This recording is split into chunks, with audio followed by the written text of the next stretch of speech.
All right. So now it is that your girl's recording. Let's go ahead. Let's get into this next video, shall we? Now, Casual Geographic, shout outs to you. The ridiculously random nature of gorillas.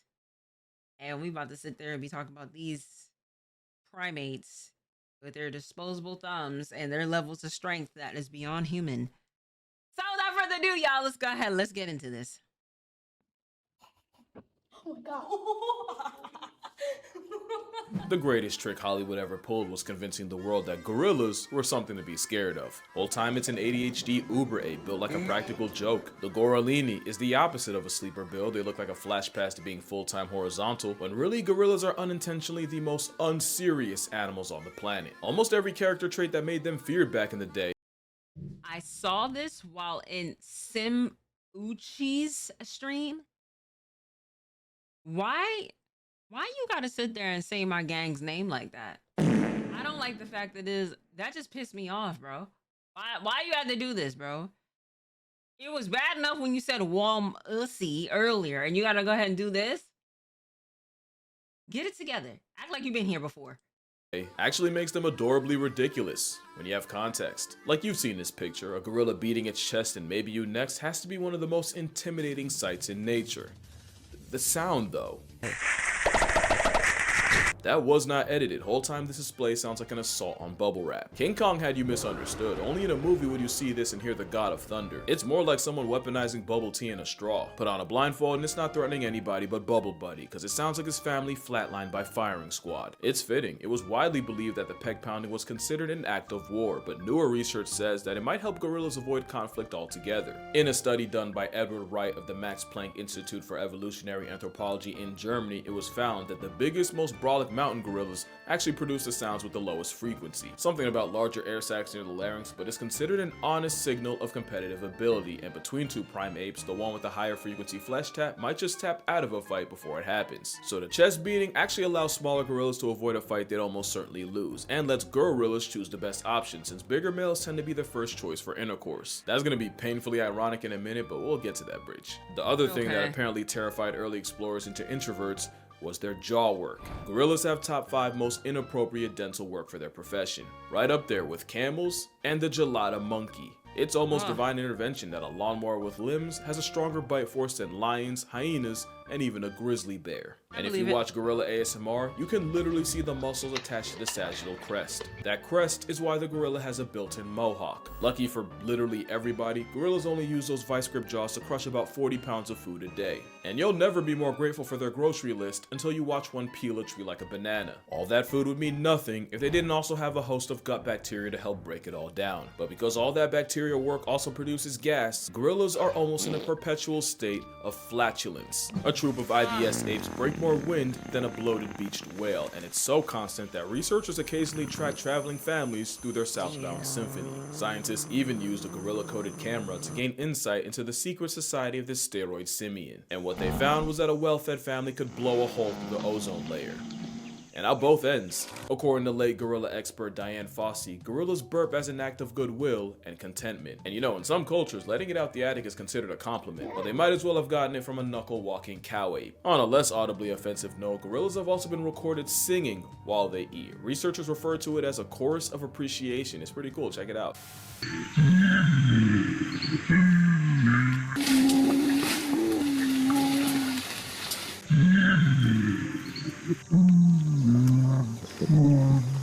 Basically living in their version of a giant gingerbread house has gorilla gang singing out both ends. It's also a fact that they sing louder when eating their favorite foods like this banana tree stalk. And the funniest thing is, in the wild, the lead singer is actually the silverback.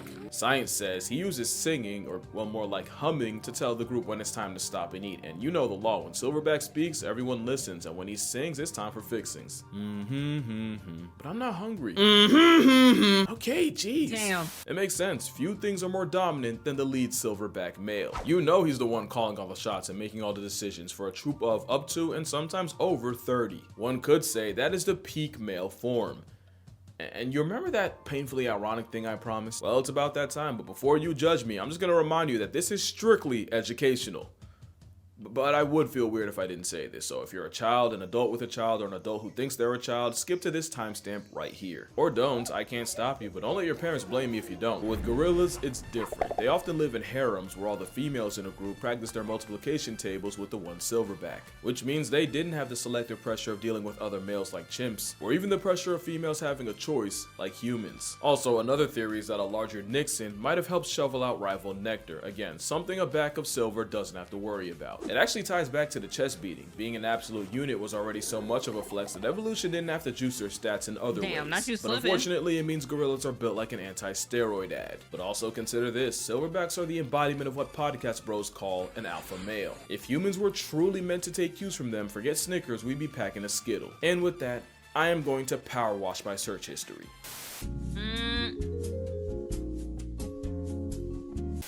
Also, silverbacks aren't the aggressive jocks that movies made them out to be. Turns out, they're a lot more involved in raising children than we thought. Research actually shows that if a gorilla were to lose its mother, as long as it still isn't living off her milk, they'd still have an equal shot at surviving. It's cause silverbacks don't give child support, they are the child support. It's even been proven that gorillas are more attracted to the sensitive, child-nurturing males and not really the aggressive bully types, which is probably why they put up with so much disrespect and why the father instinct might not just apply to gorillas. You might remember in 1986, a child fell into a gorilla enclosure, crazy how often that happens, and 400-pound Yumbo went over and tried to comfort the unconscious boy. Even when the boy came to and understandably panicked, instead of wilding out at the sudden disturbance, Yumbo calmly guided the other gorillas to a corner of the enclosure while first responders rescued the boy. Ironically, this was during a time the majority thought gorillas were bloodthirsty savages patrolling the underbrush of Africa. That literally could not have been further from the truth. In fact, it led to one of the most infuriating arguments I keep letting myself get baited into. Anytime someone brings up gorilla versus grizzly, all I can think is, you don't know gorillas, and you really don't know grizzlies. Forget bears, there's cases of leopards causing problems for a plus-size primate, with records finding past tense gorillas with puncture wounds around the head and neck.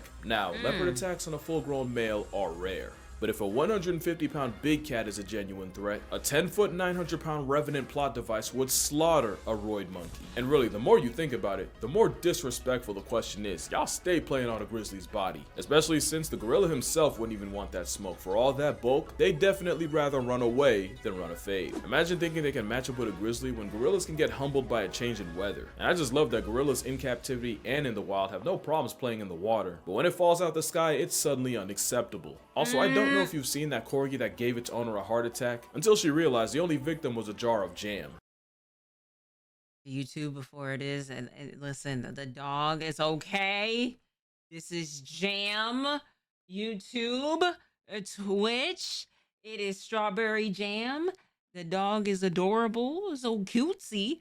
But oh my God, did you give me a heart attack right there? Turns out gorillas might have done the same to early explorers. One could only imagine seeing the blood-soaked fangs of this behemoth up close, only to realize gorilla grills come from the tannins in their diet, and for reference, tannins are the same ingredient that makes coffee bitter. And I think that's just gorillas in a nutshell. They look like they could do an absolute number on the human population, but I could not find one verified case of a gorilla murking a person. Attempts may have been made, but if you watch this video, you know she basically begged for it. Plus, it's captivity. In the wild, you actively have to try to get gorilla gloves put on you. They genuinely give you every possible warning before they do. And even if you ignore the chest beat, the flashing teeth, and all the other signs a gorilla might give you, usually the most they'll ever do is bluff charge. Now, let me not be ridiculous. A gorilla could absolutely turn you into a human jigsaw puzzle. And for all I'm talking, a bluff charge from a gorilla would have my soul pump faking the higher power. But gorillas got stuck with the monster label, which means it distracted people from the fact that they're the most unserious animals on earth. What do I mean? Well, you remember what I said about silverbacks being fathers? Well, this is Koko.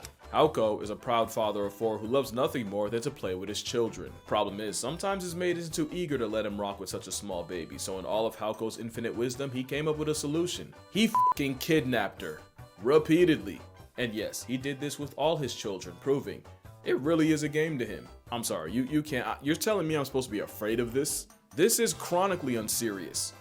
But not unsurprising, gorillas have a genuine sense of humor. Had Mary and Cooper have known, King Kong might have had a different storyline. Like Exhibit B, watch enough gorilla videos and you'll notice they have an interesting habit of grenading. As in, they'll throw something and immediately run away like Skeletor.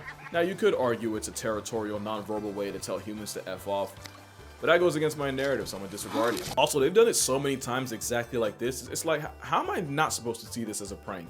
And if you need more proof, Koko, the sign language speaking gorilla, once tied her caretaker's shoelaces together and then signed the word chase. Now I know there's been a dispute as to whether Koko actually learned sign language or was just a master mimic that learned sign language the same way dogs learn words like sit. There's a much more nuanced conversation to be had on whether Koko was a genuine case of comprehension or just memorization and regurgitation.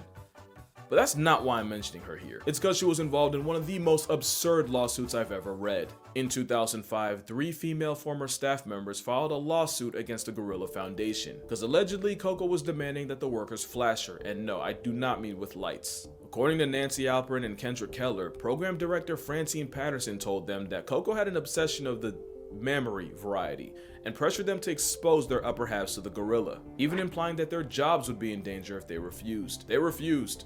And some of the quotes that will come out of this suit are almost too ridiculous to be real. And apparently Koko did not discriminate, with one man recounting a time Koko went up to him and demanded to see his human headlights, at a party no less. He didn't even say no, he said later, and according to him, Patterson put an arm around him and basically hit him with the, "Do you really want to say no to her?" There were other complaints like unpaid overtime, dangerous work environment, them apparently storing gorilla urine in the same fridge they ate out of, but none as outrageous as a 350-pound bosom bandit. Especially when you find out Patterson would switch up majorly when big-time donors came around. What do I mean? Well, apparently whenever Koko would make one of her requests in front of a possible benefactor, Patterson would just say, "Oh, you know, nipple sounds like people." So what she's really saying is she wants to see more people. Yeah, they should have read the verdict right there, because who even lies like that? I don't think that's how sign language works. The case was settled out, of course, so I guess we'll never know, but to be fair, how would multiple people lie about something like that? It means gorillas are the only animals to be formally accused of harassment of the sensually explicit kind. But it also proves that gorillas are just like us. They can multitask and focus on 2 things at once. I mean, they only share 98% of our DNA, and for the loud minority that's gonna somehow take offense, or you know, make it racist, because you know, I read the comments, I challenge you to spend a day watching a gorilla and tell me it's not an impulsive human in a fur suit. Like, I bet half of y'all didn't even realize that's a gorilla walking in the background. Yeah, this was a pretty unserious video for a remarkably unserious creature, but the point wasn't really to Disneyfy a wild animal. That's arguably as bad as turning them into monsters. But there is so much more to gorillas than a fade with Godzilla or the US Army, and I kinda wanted to show that. Especially when you realize gorillas have been getting slaughtered for as long as we've known about them, for bushmeat, for trophies, pets, and sometimes just for the sport, so us calling them dangerous is kinda wild.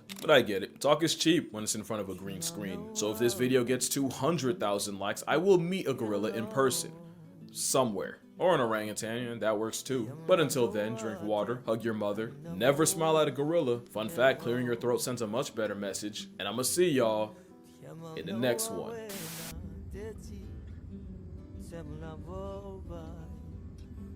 Is that a mirror? It's a mirror. Oh, that's a good shot. She's looking like dead at it.